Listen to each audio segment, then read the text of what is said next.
ఏది అయినా ట్రై చెయ్యి ఆచి చికెన్ మసాలా. ఆచి చికెన్ మసాలా. కవిత కొత్త పార్టీపై కాంగ్రెస్, బీజేపీ, బీఆర్ఎస్ తమదైన స్టైల్లో స్పందించాయి.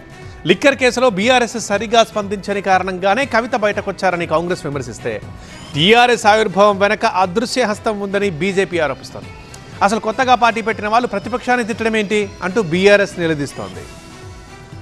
లిక్కర్ కేసులు అరెస్ట్ అయ్యి జైలుకు పోయినప్పుడు బీఆర్ఎస్ వాళ్ళు మీతో సరిగా స్పందించాల్సిన స్థాయిలో స్పందించలేదు కాబట్టి బయటకు వచ్చినట్టుగా మీరు బయటకు వచ్చారు.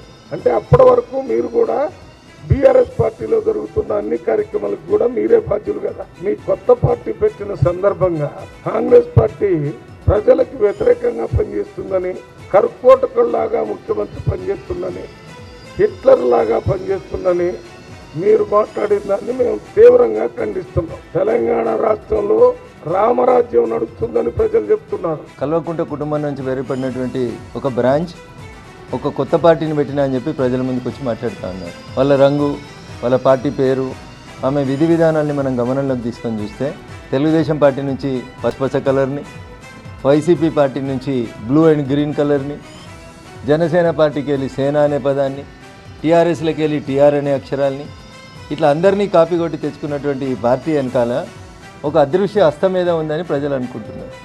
ఆ అదృశ్య హస్తం ఈ పార్టీని ఎన్ని రోజులు నడిపిస్తుంది, మీ అమ్మ తీరుస్తుంది అని చెప్తా ఉంది.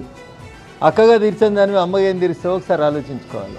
పార్టీ పెట్టిన క్రమంలో ఆ పార్టీ ఎజెండా ఏంటి, ఆ పార్టీ విధానం ఏంటి, ఆ పార్టీ ప్రజల కోసం పెట్టిన పార్టీయా, ఆ పార్టీని వేరే ఎవరో వెనకాల నుండి పెట్టించిన పార్టీయా, ఇవి ప్రజలన్నీ కూడా గమనిస్తారు.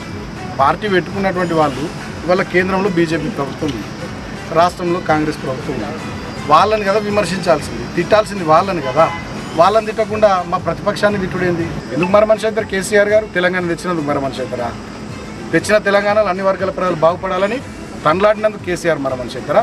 దేశానికి రోల్ మోడల్ లాగా తెలంగాణను తీర్చిదిద్దినందుకు కేసీఆర్ మరమనిషి అవుతారు. ఎందుకు కేసీఆర్ మరమనిషి అవుతాడు? అంటే ఇటువంటి వ్యాఖ్యల్ని బట్టే ఇవాళ ప్రజలు కూడా అందరూ ఆలోచిస్తూ ఉన్నారు.